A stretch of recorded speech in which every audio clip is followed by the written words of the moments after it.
Justru Sandra kali ini benar-benar harus mendapatkan pil pahit.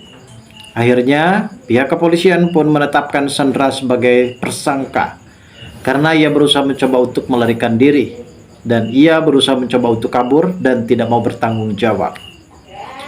Tentu, CCTV lalu lintas pun sempat terdeteksi dan pada akhirnya pihak kepolisian berhasil menemukan titik kunci terang dan para saksi yang sempat dikumpulkan kalau ternyata mobil yang berplat nomor sekian ternyata itu adalah mobil milik Sandra dan akhirnya Sandra kali ini benar-benar diinterogasi oleh pihak kepolisian dan sepertinya ia juga benar-benar tak bisa berkelit lagi terkait masalah insiden kecelakaan yang menimpa terhadap Mutiara. Memang pada saat itu Mutiara pun yang hampir saja mengetahui guys soal orang tua kandungnya. Namun ada saja terkait masalah pemberitahuan soal kedua orang tua kandungnya pasti ada saja sebuah cobaan, sebuah penghalang hingga pada akhirnya sampai detik ini pun Mutiara belum juga bisa mengetahui siapakah orang tua kandungnya karena pada saat itu Pak RT sempat ingin mengatakan kalau ternyata ayah kandungnya adalah Pak Aditya. Secara tiba-tiba si Sandra ini mengendarai mobilnya yang tidak konsentrasi karena mungkin ia pun disibukkan dengan rasa kecemburuannya kepada Kenjo yang diperhatikan oleh Mutiara. Pada akhirnya ia pun sempat oleng karena ada seorang pengendara ojek online yang melintas di depan mobil Mutiara, maksudnya Sandra, dan akhirnya Sandra pun membanting setir dan ternyata memang pada saat itu Mutiara sempat bertemu dengan Pak RT di pinggir jalan dan salahnya Mutiara ini kenapa harus bertemu bersama Pak RT di pinggir jalan. Seharusnya Mutiara ajak dulu Pak RT bisa ngobrol bareng nih di depan kafe milik Dikta. Dan ternyata memang rencana yang seharusnya penonton tahu kali ini sempat diundurkan kembali karena memang ini tidak sesuai dengan kriteria penonton dan seharusnya memang Mutiara juga sempat mengajak Pak RT untuk berdiskusi berdua alias ngobrol empat mata. Namun ternyata memang skemanya harus seperti ini dan akhirnya terjadilah insiden kecelakaan terhadap Mutiara sampai Mutiara pun mengeluarkan darah yang cukup lebih banyak dan pada saat itu Mutiara pun langsung dilarikan ke rumah sakit. Dan punya kabar kalau ternyata Mutiara harus segera dioperasi karena mengeluarkan darah yang cukup lebih banyak dan di sini sepertinya Ibu Rianti akan mendonorkan darahnya. Dan akhirnya di sini juga Ibu Rianti akan segera mengetahui kalau ternyata Mutiara adalah anak kandungnya sehingga ia pun sempat memeluk Mutiara ketika Mutiara masih kritis. Lalu bagaimana alur cerita yang akan terjadi selanjutnya nanti? Namun sebelum lanjut juga guys ke pembahasan dan alur videonya, bagi kalian yang baru saja bergabung dan menemukan channel ini, alangkah baiknya bantu channel ini dengan cara tekan tombol like, komen, dan subscribe-nya. Dan hidupkan juga tombol lonceng notifikasinya agar kalian tak ketinggalan info-info menarik dan terupdate seputar sinetron ini.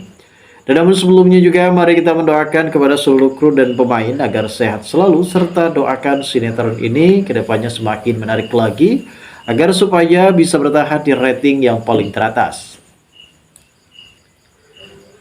Saat ini kita pun berpacu terkait masalah insiden kecelakaan yang terhadap Mutiara. Sebelumnya memang Mutiara sangat begitu amat bahagia karena ia sebentar lagi akan segera mengetahui siapakah orang tua kandungnya dan siapakah orang yang saat ini benar-benar sudah melahirkan dirinya. Namun ternyata rencana untuk mengetahui kedua orang tua kandungnya pupus sudah karena ada sebuah insiden kecelakaan terhadap Mutiara di mana Mutiara pada saat itu sempat tertabrak oleh mobil Sandra. Dan memang saat ini para penonton benar-benar rasanya dibikin kecewa ia dan bersedih ia juga karena kondisi Mutiara saat ini benar-benar cukup lebih kritis guys. Pada saat itu Dikta yang sempat mendapatkan laporan dari Sapam ataupun security di kafenya kalau ternyata ada insiden kecelakaan di depan kafe dan ternyata itu adalah salah satu karyawan dari Dikta yaitu Mutiara. Semua benar-benar terkejut, semua benar-benar panik karena pada saat itu Mutiara sempat dikerumunin oleh warga. Dikta dan juga Aurel sempat hadir dan melihat siapakah korban dalam kasus kecelakaan tersebut. Dikta di sini tidak akan tinggal diam. Ia pasti akan memastikan siapakah pelaku sesungguhnya yang sudah membuat Mutiara seperti ini, dan pada akhirnya Dikta pun di sini akan mengusut tuntas kejadian ini kepada jalur hukum dan ia akan segera melaporkan semuanya kepada pihak kepolisian. Dan kita tahu sendiri pihak kepolisian kali ini sudah memasang sebuah rekaman CCTV terkait CCTV yang ada di sebuah lalu lintas lampu merah dan banyak sekali. Dan dengan sangat begitu mudah pihak kepolisian pun mengidentifikasi salah satu pengendara mobil yang berplat nomor sekian, dan akhirnya plat nomor mobil tersebut adalah plat nomor mobil milik Sandra. Dan Dikta pun di sini meminta kepada pihak kepolisian agar secepat mungkin menangkap Sandra. Dalam 1 kali 24 jam akhirnya pihak kepolisian berhasil menangkap Sandra di tempat persembunyiannya. Ternyata Sandra ini awalnya tidak tahu kalau terjadi sesuatu dengan Mutiara dan ia sempat kabur. Dan ia juga sempat mendapatkan informasi dari Kayla, di mana Kayla sempat menginformasikan hal ini kepada Ivan karena Ivan mempertanyakan siapakah orang yang sempat mengalami kecelakaan, dan ternyata orang tersebut adalah Mutiara. Sampai-sampai Mutiara pun harus dilarikan ke IGD dan ia akan melakukan operasi karena kemungkinan besar Mutiara mengeluarkan darah yang cukup lebih banyak, dan sepertinya Mutiara pun membutuhkan donor darah, guys. Dan di sisi lain, Kenjo juga yang benar-benar sangat begitu shock berat ketika ia mendapatkan kabar dari Aurel. Dan akhirnya Rianti begitupun juga dengan Pak Aditya merasakan hal yang berbeda, di mana Pak Aditya merasakan pusing kepala yang amat begitu dalam. Namun lain halnya dengan Ibu Rianti yang merasa kakinya sakit dan juga separuh napasnya hampir copot. Mungkin ini suatu pertanda kalau ikatan batin antara anak dan juga ibu kandung pasti akan cocok ya guys.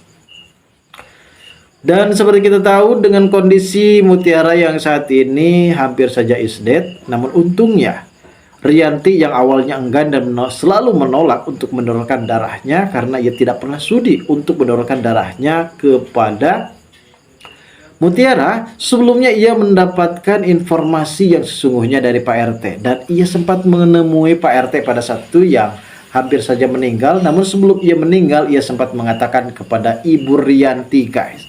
Inilah detik-detik yang dilakukan dan dikatakan oleh Pak RT kepada Rianti kalau ternyata Mutiara yang saat ini mengalami kecelakaan itu adalah anak kandung dari Ibu Rianti. Ibu Rianti pun sempat lemas, sempat menangis dan menyesal sekali atas tindakan dan perlakuannya selama ini terhadap Mutiara.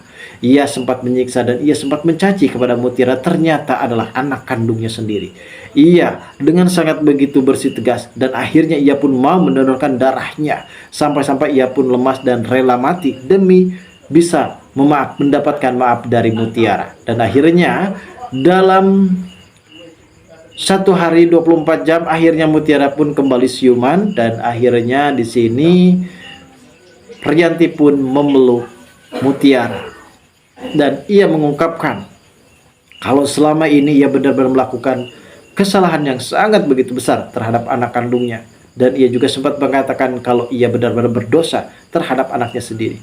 Disinilah akhirnya momen-momen yang cukup sangat lebih menegangkan ketika Mutiara saat ini akan segera mengetahui kalau ternyata Rianti adalah ibu kandungnya, dan kini Kenjo benar-benar akan segera menjebloskan Sandra dan akhirnya Sandra akan ditetapkan sebagai pelaku utama dan akan segera dipenjarakan. Lalu bagaimana guys keseruannya? Kita tunggu saja guys lanjutan ceritanya nanti sore. Terima kasih bagi kalian yang sudah menonton video ini.